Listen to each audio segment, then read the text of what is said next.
Hello, I'm partially in the show. I think I need to move the camera just so slightly. I can move the camera. I could also just snuggle with Alex. I'll just move the camera. Welcome to the show, Red Couch Theology podcast. Alex, will you take this while I go be the production guy for a moment? The introduction of Kevin, all of the things that should have happened. I love it. Yeah, I'm going to go be the producer for a second. Well, welcome to the show. As always, chaotic, always the opposite of well-planned, whatever the term is there. It is delightful to have Kevin Butcher with us. And Kevin, you preached on Sunday, and that's why you're here, but also just you bring a lot outside of just preaching on Sunday. You were a pastor in one of my favorite cities for 30 years, 20 years in Detroit? 32 or 3, yeah. Yeah, so Detroit, Michigan, the heartbeat of America. The home of America's team, the Detroit Lions. Yeah, he was. I almost called you out the other day when we had lunch, and you were wearing a Lions logo on your shirt. Yeah. I was going to make fun of you for it, but I mean, we haven't really had a chance to wear anything with the Lions logo. Absolutely. For a long time. And now the last thing you do is make fun of a person with a Lions shirt on. Yeah, it's like, no, we still can. No, we're like the guys right now.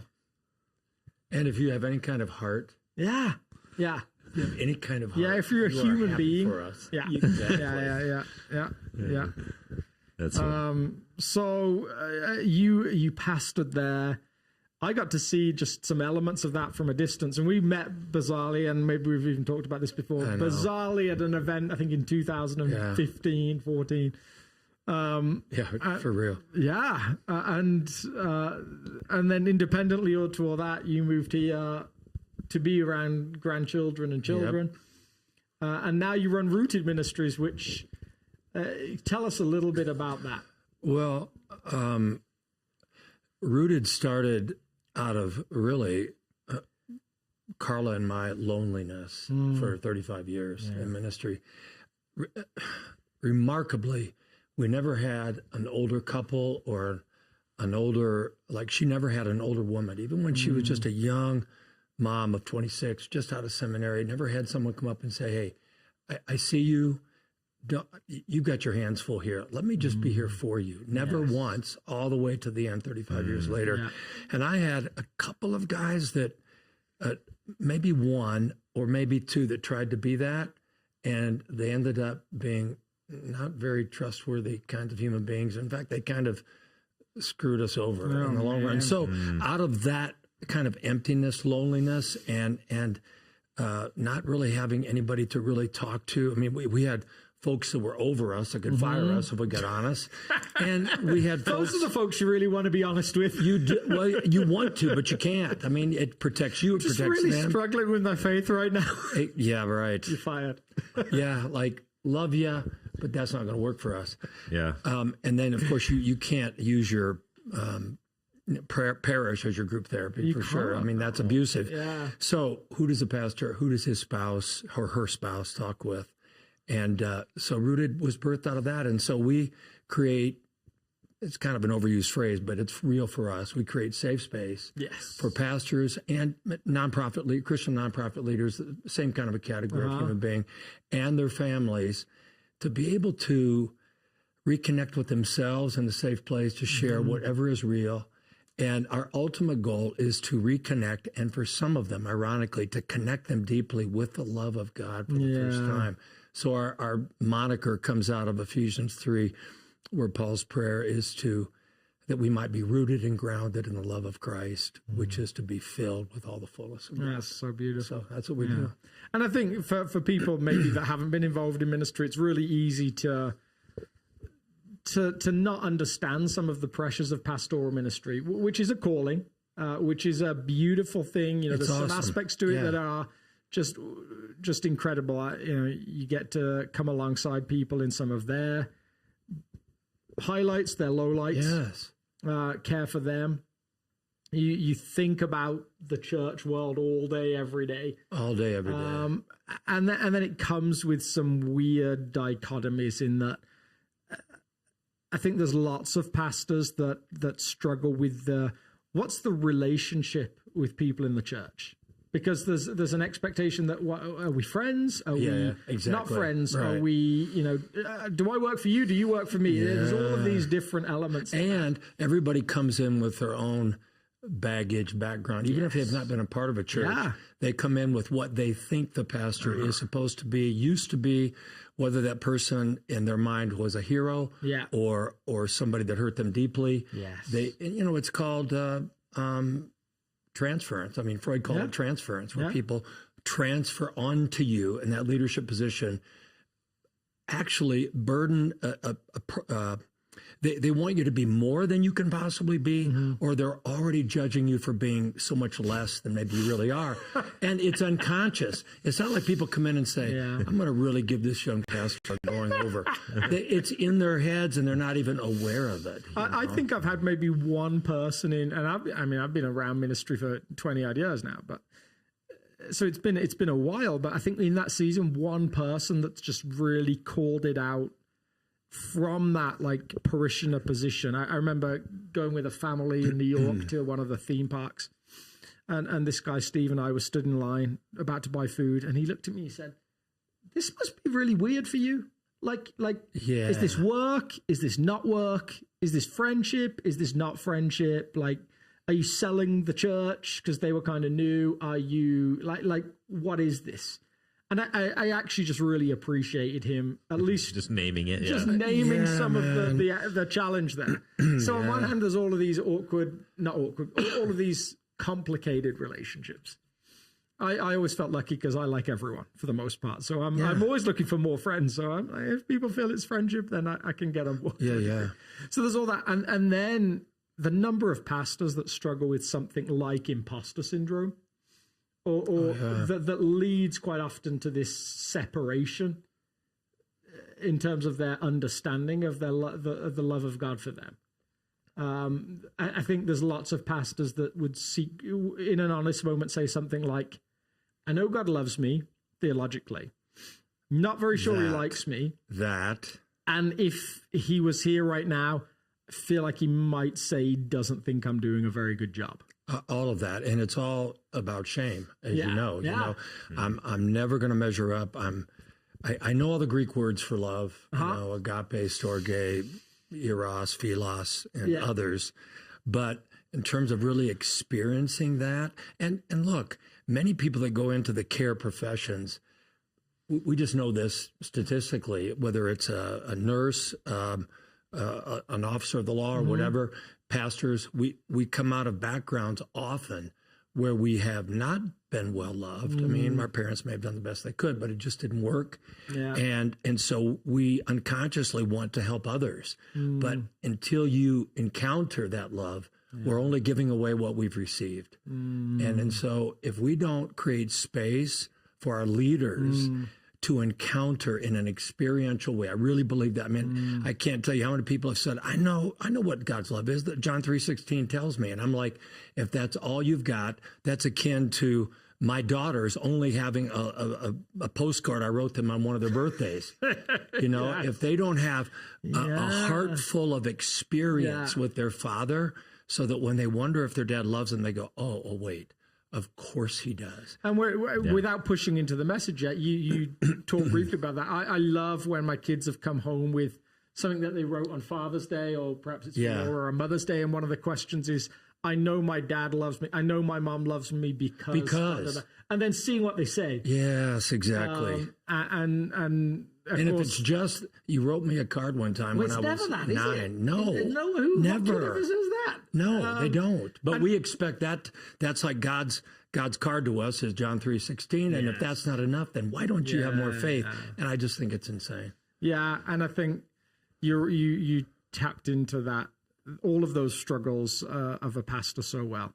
I personally went into ministry out of guilt, so I'm a little different. Well done. Well done. At least you know it now, right? Well, so Kevin's had, he just shared about the ministry he's a part of, but that ministry is also blessed South in ways that maybe you all don't know. I've met with Kevin multiple times. I know Alex has met with Kevin. Kevin's met with other staff people. and just done a lot of ministry and just a lot of seeing and acknowledging the staff in various different ways. Many of you out there, maybe even when he's preached and he's had chances to sit down with you. So he's sort of just this hovering presence that shows up and encourages from time to time. But not in a spectre-like way of hovering. No, it's a good hovering. Not a looming way, but just, it's a good hovering. It's like, I feel like when I know that people have gone to go hang out with Kevin, I feel like they go to breakfast or lunch feeling that they might be a little bit crazy and come back feeling that they're actually okay and loved. Yeah. Well, that's going to be a good lunch. That's good. Yeah. That's a great It's a beautiful thing. Yeah. Well, you brought the message on Sunday, and well, maybe what were you asked to bring? Like, and like, so we're in this series on mental and emotional health. Yeah. Alex asked you to bring the message on sort of that the last movement of it, which was balance between work and rest. Rest, all of that stuff. Yeah. And you did, but you kind of did it with a little bit of a twist. Can you talk about that? Well, the minute that Alex asked me, of course, I'm, just a little backstory. This is our first community in 37 years that we weren't leading. And so when we got here, we just fell in love with South for all kinds of reasons. Our goal was just to be present, especially to the staff and their families, but to anyone, and not try to lead anything, and to make sure with my personality, if I'm not aware of that, I will end up leading something, even though I'm not trying to, So when you ask me to preach, of course, I want to serve in any way I can. And my mom used to say I was talking from the moment I came out of the womb. So I love it. It may be one thing that I can offer. So when you asked me to preach in this particular series, because I believe the emotions are so important. I mean, they're the most powerful thing inside us. We'd like to think that our prefrontal cortex and all our ideas are the most powerful thing that we bring to the table. But the neurobiological community has shown very clearly that you could have all kinds of Bible verses in your mind, but if you have a damaged, wounded emotion that's coming up against that Bible verse, that emotion, that damaged emotion will win every time. So when you asked me to be a part of this series, I'm like, oh yeah, I will move heaven and earth to do that. And then when you said work, rest, balance, of course, immediately I went toward the hard part of that, because I was raised in a Christianity that would have been saying, okay, here are the rules. Yeah. And it never worked. And of course, what we know now is, again, neurobiology, is that our brains aren't wired to respond to rules, to say you need to take a 24-hour period off. That may be true, but if that's the way we approach it, good luck. We're not wired to respond that way. We are wired to respond to love. And ironically, my heart went immediately from God instituting the Sabbath, which, as we talked about, was never meant to just be about a day. It was about to reconnect with the one who loves us and can get done more in 6 days than we can in 7. And then Jesus basically never mentions the day except to shift it. Anytime he deals with Sabbath, he says, the Sabbath, man wasn't made for the Sabbath. Sabbath was made for man. It was meant to serve us in our spirit, in our way of being with God, to unleash us and to set us free. There's such a beautiful humor to Jesus' statement there, because you can almost have this momentary picture of God having created this Sabbath day. I mean, like, oh man, really need to make me some people to rest in it. Like, this is just, the day's incomplete. Right. It's a nonsense. Jesus does that so often, and we miss his humor. His humor is subtle and ironic, but if you find it, you'll find yourself guffawing your way through the gospel, right? Yeah. But the passage I immediately went to was Matthew 11. And so I didn't really want to talk about getting, certain time periods off, because that isn't what Jesus talked about. He did talk about what was going on in here. Yeah, I love that. Yeah, so I wish I had your slides in front of me, because there was one of the slides where you worded it, because you talked a little bit about there's a rest of like the body of like I'm going to unplug or I'm going to veg sort of, and I don't know how you phrased it exactly. And you're like, that's not what this is about. This is about connection and relationship with God. And I think that's a big counterintuitive. They're like, oh yeah, I could take a Sabbath as long as I get to do a Netflix binge. Yeah. And then they leave feeling emptier than when they started. Bingo. And so, yeah, unpack that a little bit, like maybe some practical things. How do I enter into a Sabbath-ish practice in such a way that isn't shame-driven, that isn't obligatory, but also has some potential of helping me connect with Jesus? Yeah, for real. And if we would have had a whole series on just that topic, we could have unpacked all of that, in the next 3 weeks. Maybe we will. Maybe. First of all, just to clarify, and I know you guys would say this too, in and of itself, to take a day off for a Netflix binge, there's nothing inherently wrong with that. Yeah. But the point is, if I bring my anxious spirit into that space, That's so smart. looking to somehow, by watching the Netflix show for 12 hours, come away going, oh, I'm rested. No, because we took our anxious self in and we're taking our anxious self out. Yeah. So for me, for any period of time, whether it's an hour, whether it's a week, whether it's a sabbatical, we have got to be asking ourselves, how in the middle of a moment are we dealing with our non-restful heart or our restless heart, our anxious heart? What I was trying to maybe encourage our community to consider is that he is right there, that he is absolutely in love with us, that he's never letting us go.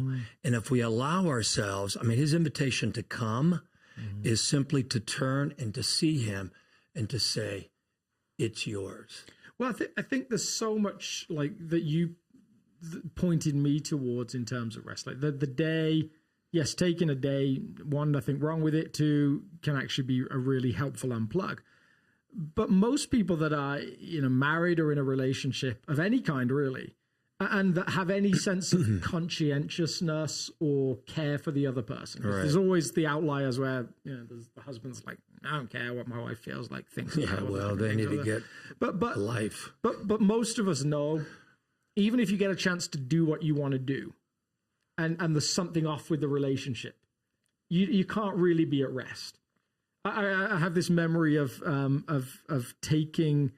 I was going to go play golf with some friends, and whoever messed up the calendar, there was a staff meeting booked at that time when I was a youth pastor. Yeah, and I remember seeing this come up. I'm like, I'm not canceling this golf for that staff meeting. Like, I'm just going to go. Well done. And like, well done. I don't know, because all the way around, I just had this sense of like, oh man, I'm supposed to be in this meeting, and I'm not really enjoying it. I'm not really resting at all. Midway through, I'm like, hit a great drive down the 9th hole. I get this phone call from my boss saying, "Hey, Alex, where are you? We're just starting the meeting." I'm like, "Oh yeah, I didn't have it on my calendar," or something like that. Yeah. And the whole day was a bit of a wash. It was one of my least enjoyable rounds of golf because there was this distance. Yeah. I've had moments where something's off with Laura and I go and try and do something restful, and I can't really relax. I may not be working, but my internal spirit is off and disconnected. And I think what you really brought to me was this sense that taking 24 hours off is fine, but if there's not this sense of my heart is at rest in the one who loves me. How about this? If there's not a sense that he is here, here, not out there looking down going, I see you. Yeah. He is here, which he promised, not metaphorically. He is with us. He loves us, and he's not letting us go. And if I know that in my gut, then anything I do for that hour off, that week off, that day off, is going to be okay. I mean, not anything, but anything that is for me restful, it's going to be good. Yeah. And I'll come out having truly rested. But my suspicion, and I'm not saying that getting that day off can't move us in that direction, because I think it can. If you, especially for those of us who might want to experience maybe a guided day off until we get into that rhythm. But if we're not in that rhythm, what I'm finding is, as I work with people and even in my own journey, is that you get into that day off and you turn to look at God and you are feeling not loved, but so much shame. We talked just for a moment on Sunday about the one pastor that I've been walking with, who, when I told him that God missed him, he said, it's the only time he wasn't talking in the entire time we've been together. He's a talker and he has a lot to say. Enneagram 5. I like him already. Yes. and I really do love this guy. But when I said, no, he really does, he got quiet and he could not believe it. So we could have taken another hour just to talk about, do you really think that he's with you? Do you really believe that he loves you, that he's not looking at you with that scornful disappointment that maybe that face in our past looked at us with?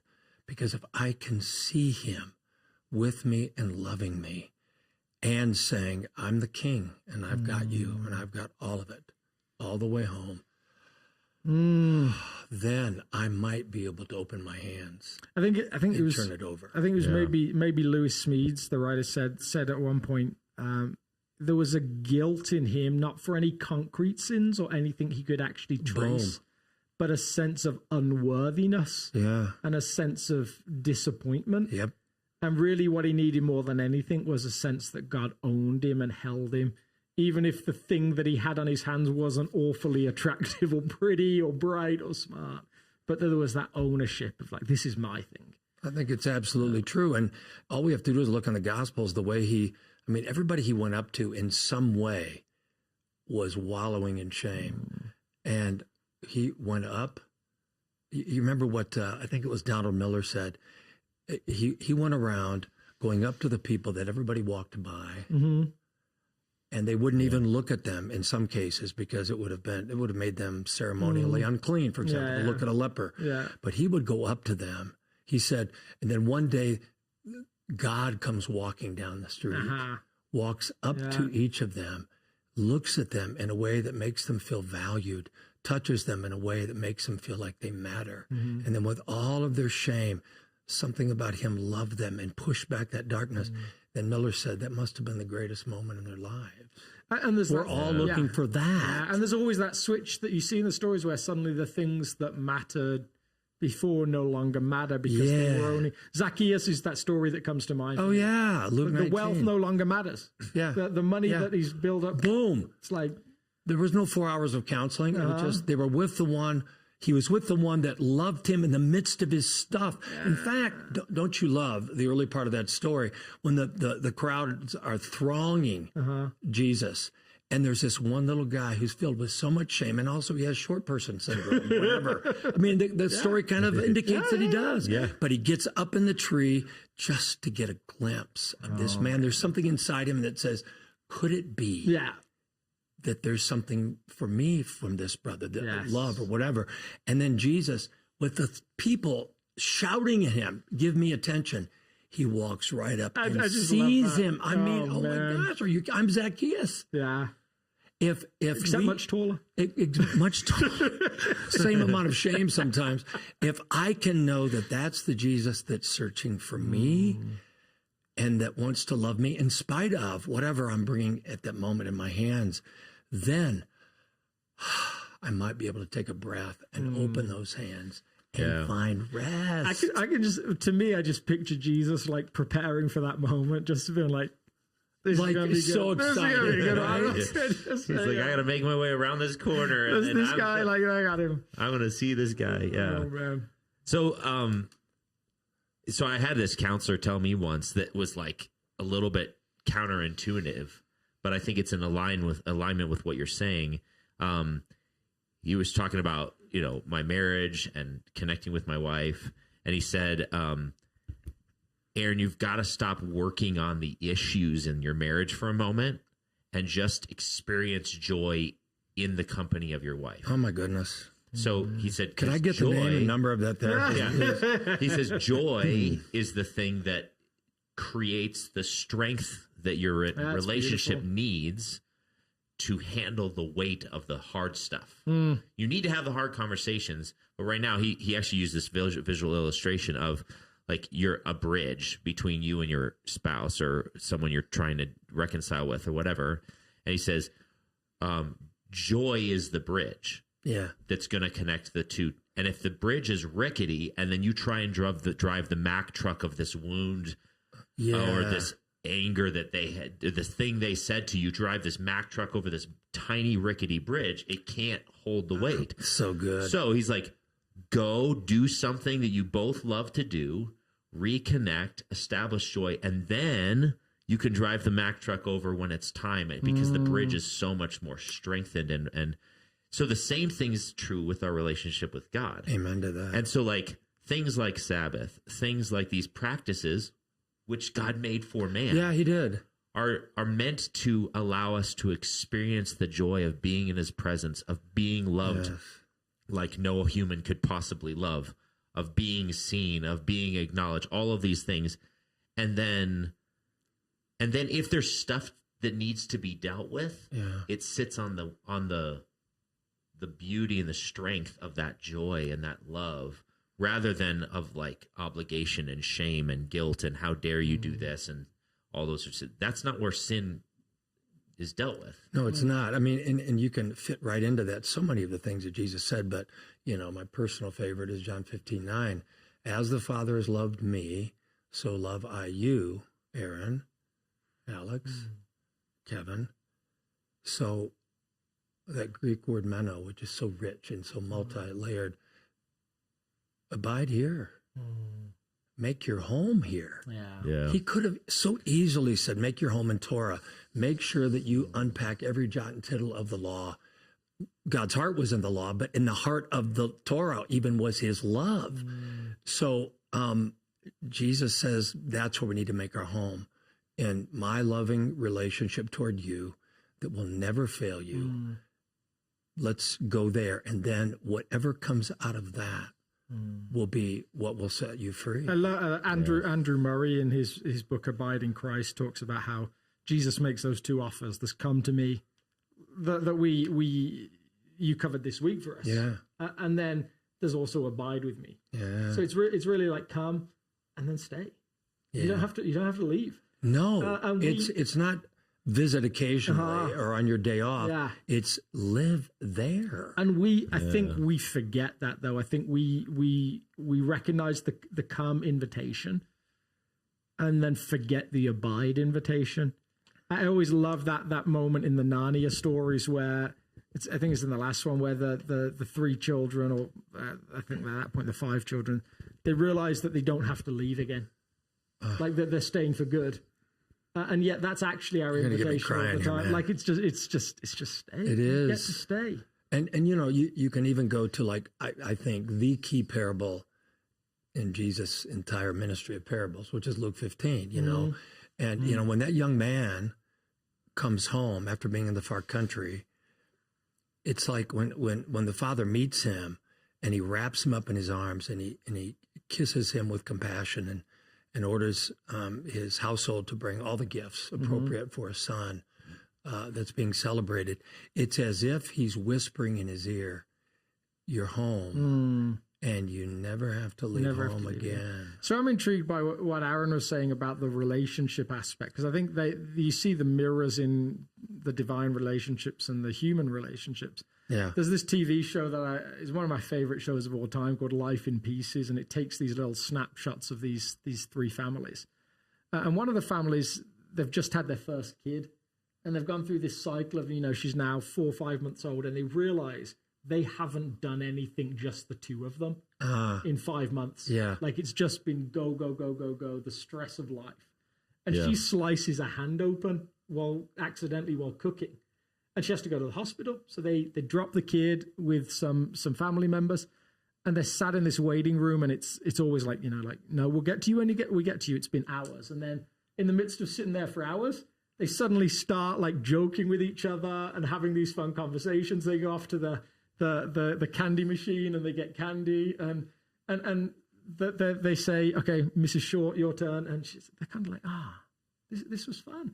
And then just at that moment, this ambulance comes pulling up and they come piling in with the gurneys and they're like, multi-pile crash, and they're like, we'll get to you when we get to you. And they go, and they walk off kind of hand in hand down the hospital thing. And it's this beautiful moment in the midst of like the chaos of life that they realize they actually still like each other. And that the thing that brought them together actually still matters. And that before there were kids, there was them. And before there was important jobs, there was them.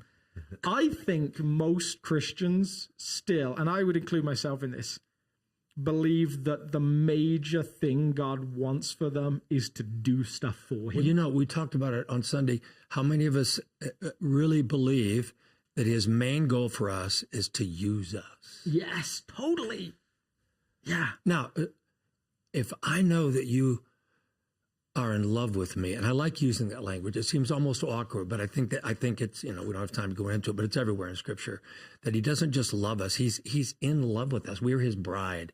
So if it's true that he's in love with us, then if he says one day, you know what? There's these folk over here that don't know. Would you like to partner with me to go? Now, in a sense, you could say technically he's using us, but it certainly doesn't feel like he's using us. Yeah. All I'm doing is loving him in return. All I want to do is help other people know the one who loves them like he loves us. It's a totally different framework. Yeah, it's life-giving. Yeah, the beautiful and comical irony of the biblical story is that if that's the framework, like it's pretty a foolish framework. Like God, the creator of the universe, the one who can whip us into shape at the snap of a finger, who can set the world in order, like effortlessly. Why does he need us? Like, he doesn't. It's insanity. So he's like, God would get done in the world what he wants to get done in the world if we could just get our act together. And he's like, okay, yeah, or I mean, I could just do it. What I'm actually after is you. And remember what Kurt Thompson? You're so distracted by all the stuff that I can't get after you because you're trying to do stuff for me. It's so true. And remember when you guys first fell in love? I mean, I remember when I first fell in love, and I'm telling you, all I wanted to do was to be with that person that I was falling in love with and do for them out of love. That's it. Yeah. What if that was intended to be the ambiance of our relationship with Christ? I think, I remember the youth specialties founder, Mike Yanelli, once said. I love that. Such a great guy. Incredible guy. But I remember he said, his strategy for ever fixing marital crises in young married couples was he said, what I do is I book them a hotel room and I give them a couple of bottles of wine. And he said, because he said it sounds so stupid, but what it does is it actually invites them to not overthink everything, to not stress about doing, and just enjoy each other's company. Yep. And so obviously that's kind of that's Mike being Mike to a degree, but I think Sabbath is weirdly this invite to not believe you doing stuff fixes the world. It's an invitation to go to the hotel with your God and have a couple of bottles of wine. Yeah. I'm not trying to be crude, but that's it. It's so simple. And so I loved Wayne Mueller. I don't know if either of you guys ever read Wayne Mueller's book on Sabbath. Did not. Oh man! Wayne has some like his theology. Like you wouldn't agree with everything. Like, and he pulls in these different traditions and stuff. But he gives this list of practices, and like some of them, like you read them, and it's like, it gets to the evening of because Sabbath starts with the evening, and he says, light a candle or alone or with friends, like enjoy a meal. Whatever needed to be done will no longer get done today. It's going to be, and it's so restful. And I remember Ruth Haley Barton talking about reading this book and saying she just wept because she said, I had nothing in my life that was that gentle. Oh my gosh. Like there was nothing that allowed me to be like that, because there's always seeds to be sown or always a harvest to bring. There's a list always of stuff. Yeah, always. And so actually learning to Yeah, I mean, it's sort of an old story at this point because it's come up on the podcast multiple times. This is one of the reasons why I play disc golf. Yeah. Because it means absolutely nothing. Yeah. Like, I'm never going to go pro. I'm never going to make a living at this. I'm not going to get famous. Wait, people make a living playing disc golf? Yes, they do.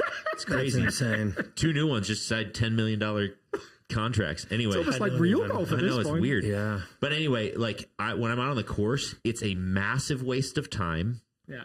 As far as like productivity is concerned, a lot of the time I'm out there alone. No one's observing how cool I am, Right. or not cool I am. And so when I'm done with the round, it was just 2.5 hours of useless time, and the world kept spinning, and I was not needed by anyone. The shots mattered to me, but that's it. But not really. But not really in the grand scheme. And so like it is that thing. And I do a lot of like prayer and diagnosis of my soul during that time because how meaningless it is. And that's why it's Sabbath rest for me. It's like, I don't know. Well, let me add a piece to that image. What if our God, who calls himself your Abba, is standing there with you on every hole going, that's my boy. And look at him. He is smiling ear to ear. He is running after those discs. I'm just loving it that he's filled with joy and doing absolutely nothing of value except enjoying the world that I've made for him. What if that is an added image? Yeah, and that's Because that's most of the time, is. if we do what you just said, we're thinking God's going, okay, chop, chop. When you get done with this, then can we get back to the real work here? What if that's not him? Yeah, So- absolutely. And the beautiful thing, like, I think the bizarre, there is a value to the rest outside of, even if you're someone listening, Yeah. like, I don't really know Jesus yet. I'm Indeed. still figuring that out. Yeah, yeah.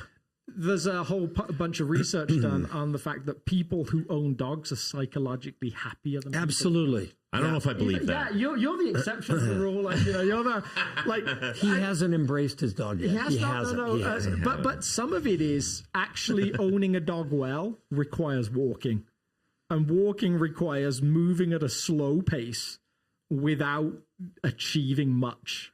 You walk in a circle, you get back to your house. You They didn't. get to go to the bathroom. That's it. Yeah, you didn't get to go somewhere. You operated, and so it requires you to put aside things that are important and do something that achieves nothing. Really. Maybe you just don't walk your dog. I don't know. I don't walk my dog. That's the problem. Like, you gotta start walking Probably. the dog. Dogs, plural. So psychologically, yeah, those people are just happier. We should have a counseling session about this right now because I have problems with my dog. No, Oh, boy. I actually think your dog needs the counseling session. It's like, I guarantee it. the dog has a problem with its owner. Yes, and it's justified. but I think something that pulls you out of the achievement cycle, because this country especially Oh, my gosh. will nail you with that. There's always another quota to meet. There's always another achievement. There's the I'm trying to remember the name of the philosopher that described it as the come on kitty kitty kitty, keeps leading you through all these different stages of achievement. And you've talked about this with church growth. I think my gosh. Maybe last time we got breakfast, you mentioned it. There's we had to make 500. Oh, now we got to make 700. We're pushing And I always 1,000. said, it's not about that. And then every week I was checking those numbers. And when we got to 2000, which was when I got fired, it was still not enough. Yeah. Well, and that's, I mean, we're talking about money this week. And I read a little quote. It was an interview with Donald Trump years ago where they said to him, how much money would you need to make to be enough? He said about 10% more. And then they went and interviewed a guy on they call it Smoky Mountain in Manila. It's a trash dump. Where Yeah, I know that mountain. I know. And they asked the guy, Yeah. how much more do you need to make to be okay? He said about 10%. Yeah. And the guy writing said, I bet you ask your congregation, ask them how much more they need, and 90% of your congregation will say 10% more. Yeah. If you ask the church, how much? 10% more. Yeah. And so there's always another thing. There's a to carrot right get there that to. you can never get to, man. Yes. And so anything that pulls you out of that cycle actually has some value. but to do it with God, in relationship with him, knowing you are loved and that he rejoices in your doing of nothing. I mean, Jewish people didn't even have a service to go to on Sabbath. No. It wasn't a church service. It wasn't. Right. They just stayed home with family. Right. Like, made food. I know. So you, the message, your sort of anchor text was this great Matthew 11 text. So it's such a familiar passage. How did you approach this passage knowing that, like, I don't want them to get lost in the fact that, I've heard this sermon before? Like, what was your process there for this particular text? Or why did this text jump out at you as like the right one for this moment? That's two different questions. I apologize. No, it's okay.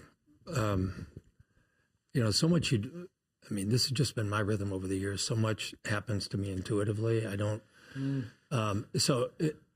Unlike many times when I've spoken, which is literally 45 to 5,000 times over a 40-year period, which is unbelievable. No wonder I have damaged vocal cords. But in this particular talk, you might have noticed that I introduced the text and the fact that Jesus was not introducing us to a day, but inviting us to himself. And then we pulled back from the text to talk about, even neurobiologically, why, and then in the journey of Scripture, what our greatest anxiety is that the one that our hearts long for the most, we're wired to long for him and his love, we're afraid that he might have left us or will leave us.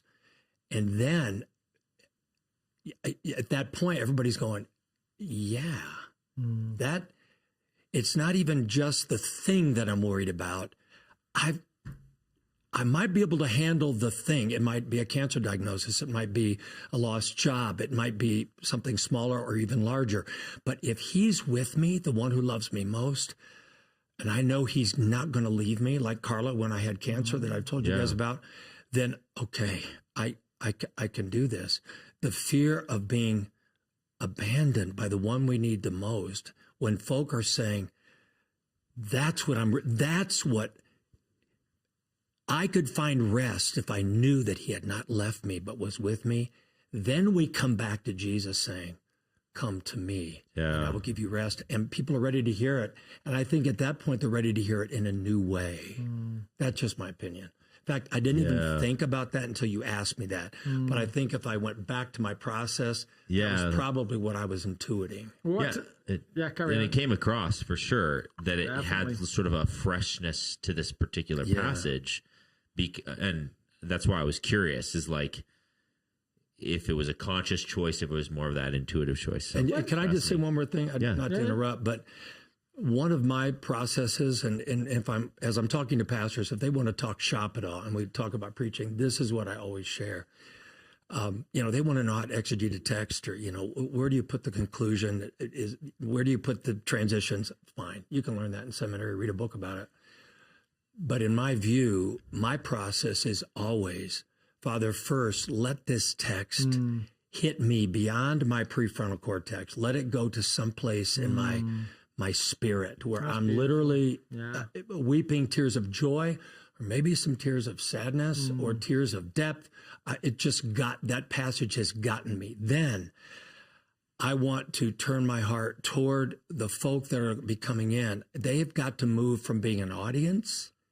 If they're an audience, then all I am is a speaker giving a talk.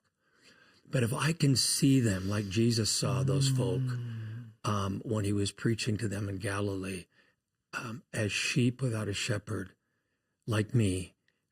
And then Jesus said, the author said, then he had compassion on them. So that when I'm thinking of what I'm sharing, I'm thinking of folk coming in broken. They can look good, but they're hurting. There are tears right behind their eyeballs, or maybe way behind their eyeballs, because they've denied them for so long. They're living in patterns of coping and whatnot, but they're not going to, just get out of the car in the parking lot and go, I just want everybody to know I'm a wreck today. I mean, that's not the way we do church in America, but they are in some way. They're wrestling with the powers of darkness. So I try to construct whatever I'm sharing, thinking this text, it could be in Leviticus or it could be in Revelation, has to somehow flow through God's heart to my broken heart that needs healing into the hearts of the folk who are there. So if I haven't gotten at the end of my prep to being able to say, I think the folks' hearts are going to respond to this, not just their left brain, but their hearts, then I'm not equipped to get up there. And I love how that came across so evidently. I loved how you took that, because there is the weird turn in the text, right? Come to me, all you who are weary and burdened, and I'll give you rest by giving you a yoke. Yes. And by the way, my youngest daughter, who, I love her so much. She's a Christian and I love Jesus, but doesn't go to church that much right now for a lot of reasons. But she came all the way over from Boulder to come to church.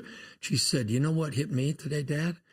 She said, I've always wondered about that yoke thing. And how you shared that Jesus took a bad illustration, an image of slavery actually, and said, no, this is about intimacy. This is about love. It changed everything in that text for her, which for me, that was a last minute addition, because I thought, I don't think you can pass by this. Yeah, you're telling me he's gentle and lowly of heart, and he's inviting me to come home. But look what I have waiting for you. Yeah. A yoke. Yeah. So my first study Bible had like the wide margins, and I drew a picture of a yoke. Of a cartoon character wearing a yoke, but then the yoke had wings and was carrying the person wearing it. So oh, I love that. And so that's when I studied this passage, I was like, this is a yoke that like it does the work. The yoke does the work of that I'm expected to do. The yoke is easy and the burden is light. Yeah, exactly. I was like, so it had little wings on the yoke, and I had a little cartoon character in my Bible and stuff. And so every time I read this passage, I see this little cartoon character that I drew in my Bible way back in my first year of Bible college. I think there's loads of, as with most texts, loads of fun little quirks to this text. One of the things that I think I heard or read in a book once was that actually most young oxen or trainees were paired with a stronger oxen, so they didn't really do anything. There you go. They were tied to this powerhouse of a worker that they just got to be along for the ride and learn the ropes. Yeah, and that's cool. That's great, because you read texts, and especially if you're in pastoral ministry, you read them so often that you actually, I think was it Dallas Willard said, familiarity breeds unfamiliarity. Oh yeah. It's not contempt. It's just like, I'm just not really reading and taking it in anymore. And I loved the message version of this, have we even read this text out to the people listening? I don't think so. The NIV version says, come to me, all you who are weary and burdened, and I will give you rest. Take my yoke upon you and learn from me, for I am gentle and humble in heart. You will find rest for your souls, for my yoke is easy, my burden is light. In the message, it says, are you tired, worn out, burned out on religion? Come to me, get away with me, and you'll recover your life. I'll show you how to take a real rest. Walk with me and work with me. Watch how I do it. Learn the unforced rhythms of grace. Unforced rhythms of grace. I won't lay anything heavy or ill-fitting on you. Keep company with me. You'll learn to live freely and lightly. That's a famous message quote. You've heard that. Yeah. Where did that come from? Matthew 11. Yeah. That's the awesome. Unforced rhythms of grace. That's some good writing right now. It is. It's beautiful. So it's Thursday after the message. It's had the words that you shared on Sunday has had some time to sort of blossom in people's hearts. Some of that blossoming may have taken place in service, and it landed and they felt it, and there was maybe tears and people were prayed for, all various things. Yeah. But for some, it might have on Sunday just been a little bit of a cracking of the hard shell. Yeah, and indeed. If there was anything in the middle of the week from your message that you're like, I still have this burden for a listener out there who's like, I was curious about what he was saying. I'm not there yet. Yeah. I'm not willing to go and believe that yet. What would you say to them now midweek? If you missed everything, get this. Yeah, that is so good. And I think for me, it kind of always comes back down to this, that when we are in our right human space meaning our true selves, we are wired to respond to those who give us love, unconditional love and acceptance. And I think one of the tricks of the enemy, one of the main tricks, is to deceive us into thinking that Jesus of Nazareth somehow looks to us like the demanding father or the mother who ignored us, or we see him with this finger pointing, saying more, or you'll never be enough, or why can't you get your act together? Yeah. I think I would invite that person who's saying something happened in me, but I don't really know what to do. What to do next. I think I would invite them to consider that maybe the Jesus that their heart is longing for is the Jesus of this text. The one who is not pointing at them, is not giving them a list, is not saying, what about that thing you did last night? What about that thing you did 5 years ago? He's just saying, I see you, and I see all of you. I see all of it, the good and the not so good. And I love you with all of my heart. And I'm inviting you today to just take a step toward me.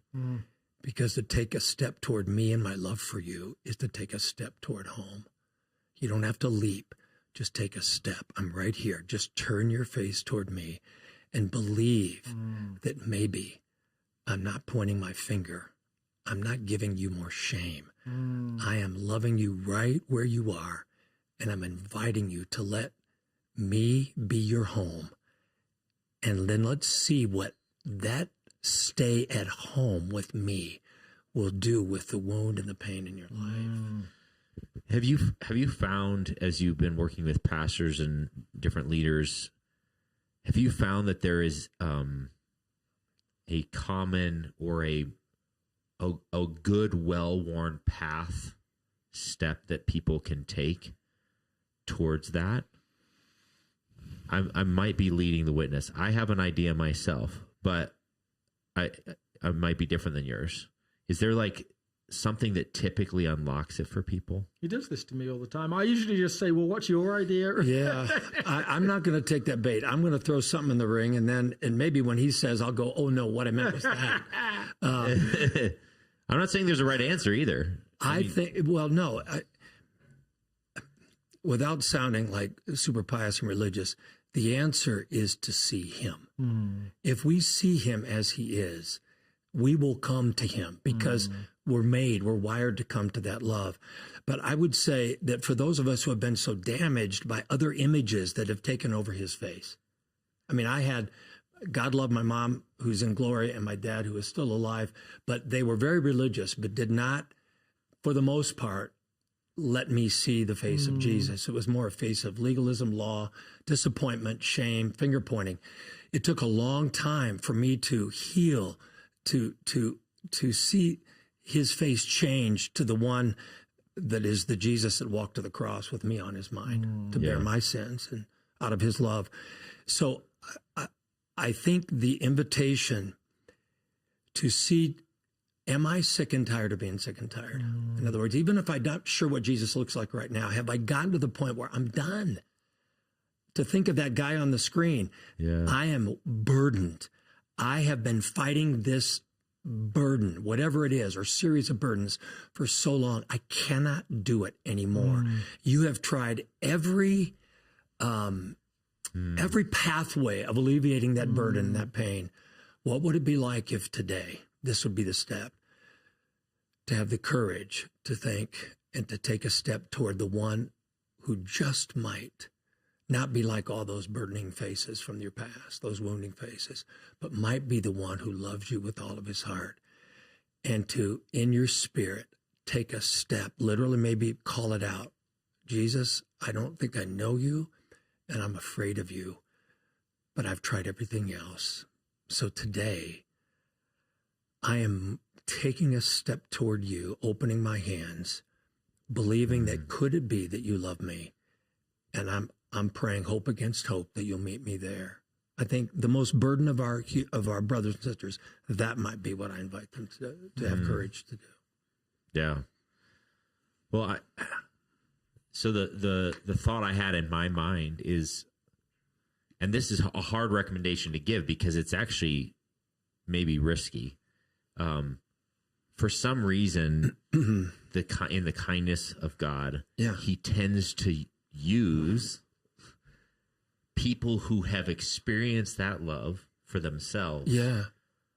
Oh, absolutely. Then extend it to another. And there's something, and this is, you might not even notice that you do this consciously anymore, but you become a surrogate lover, surrogate father, surrogate indeed presence, physical presence to offer a hug, a touch, an affirming word, a gazing into someone's eyes. So the reason that's a hard recommendation to make is to find someone who will do that for you, is because honestly, not everyone can. And some of them will damage you even worse. Yes. Even pastors, even counselors, because they will choose to be the final destination of your praise rather than the surrogate who genuinely points you back towards Jesus. Yes. So I can't, there's a list of counselors that we can offer and stuff that we know and who are good at this sort of thing. But if you can find a soul and who you see in them, that safety, a person who knows that they are loved, they might be someone who can just sit across the table from you and look in your eyes and be the love of Jesus. I think that's, in fact, that really goes hand in hand with what I just said. Yeah, it's just, absolutely. They're hand in glove. So my answer was both of your answers. Yeah, of course. But I think, of course, yeah. But I think he had 50%, I had 50%, you have 100. The reason for it is this picture of, if you're in a place where I think your life feels like you may not be able to point a finger to it. In actual fact, usually you can't, and maybe are only just starting to see it. But if you have this sense of, I don't feel lovable, I don't feel able to love, I don't feel like there's all of these different things. What a really good counselor or a really good friend or really good pastor will do is they'll do something that to me seems like, you see these pictures of places where the river's blocked up. Yeah. And everything's dry, the watering hole or whatever. It's like there's nothing there anymore. Yeah. And it takes someone who knows to be able to follow it upstream, and they remove the right stuff that lets the river start flowing again. Yeah. I think a good counselor does that. They do. They take you on this journey back up through history, through your own journey. And somewhere they're able to take that finger that's so precise and say, that's the thing. Or like, do you think that could be the thing? Or any of those. And suddenly it feels like suddenly things start unblocking. Yeah. And it's almost like the step towards Jesus might include, I've tried everything else. What he said resonates. Yeah. The step might be for you, I feel like I'm pretty put together, but clearly something's not working. Yeah. I'm going to finally schedule an appointment with a counselor. And maybe even one of us. Or one of us, or whatever it may be. I don't know if I'm very good at that. I always joke with people when they come for counseling, I don't charge anything. I'm crap, but I'm free. And I know you're joking, kind of not maybe, but again, not to over quote the neurobiological community, but I've just been fascinated in how they back up what Scripture says. Yeah. Think of Jesus moving toward somebody like the woman at the well. When he got there, he didn't say much to begin with. She was the one who was doing the talking. Yeah. But his presence with her, because he loved her, began to resonate. The brain language is her limbic brain began to track with his limbic brain of love for her. The psychological term is attunement. She began to attune to his love because it was real. It's almost psychic. It's not psychic, but that's how strong our brains are. So if somebody walks into Alex's office, and because you're in love with Christ and Christ has shown his love to you, so that you really do love this person that came in not knowing if they're loved. Even that kind of unconscious, unspoken attunement begins to heal the brokenness. Yeah. Which, by the way, is why this is one of the reasons I love South, is that my sense is we're trying to create space when we gather for those of us who have been graced with a little healing toward the love of Christ out of our own brokenness, to be present to those who might come in with a little less. And we've talked about that before, like church changes when there's loads of people that come with that sense of, God, who are you calling me to show your love to today? Not That's like, it. Is this sermon gonna hit me in the sweet spots? Is it gonna, like, is Aaron gonna be, is his voice, like, is it gonna be good today? Is it, They're feeling something from you in your preaching. They're feeling something from you in your leading. Is it love or is it performance? Is it love and brokenheartedness for me? Or is it, I hope you like me, or whatever? They're feeling that. So imagine a community where a few hundred people come together every week saying, God, who are you calling me to hug? That. Who are you calling me to show love to in some particular way? That's a life-changing type of community. Yeah. So I think I'm offering us, even if I don't have the authority to do that. Absolutely. And we also have, a place on our website where we offer some recommendations of some counselors. For therapists, exactly. That are part of our community or that we have relationships with and stuff. And so that might be part of that step towards Jesus, is to say, you know what, I've never told anyone, but in my effort to step towards Jesus, it's dealing with this or that or the other thing. One thing we want the folks who are listening to know, if there is a person who is saying, I'm not sure there's anything in that black bag for me. Yeah. We want them to know that we see them right now and that we feel them. Yeah. And that we are them in some ways. We have felt that. Sometimes we still feel that. But that we, for whatever reason, the grace of God, have crossed over into a place where we know, even when we're in the far country of shame for a hot second, we know where home is. And we believe in the deepest places inside that he loves us. And we want them to know that we love them. We love you. We love you. We love you. Amen. I don't know if it could be said better than that, but I don't think you could. Yeah, thank you for tuning in for this episode of the Red Couch Theology Podcast. We do love y'all, and Mo, Curly, Larry. There you go. It's been real. Take those steps towards right. Jesus. I called you Curly. Can't we be Groucho and Harpo and whatever? We could. Oh man, that's fun. And of course, my tradition. I'm gonna ramble until I can find the stop button. And I'm logged out. So I'm going to ramble even longer because I have to log in. I love that this happened even with two other people to carry on the conversation without you. You know, I may have no judgment because I don't know what in the heck he's doing here. So I don't. That's the problem. Yeah, but this is the style of our podcast. I love that. It's so polished and clean and bye.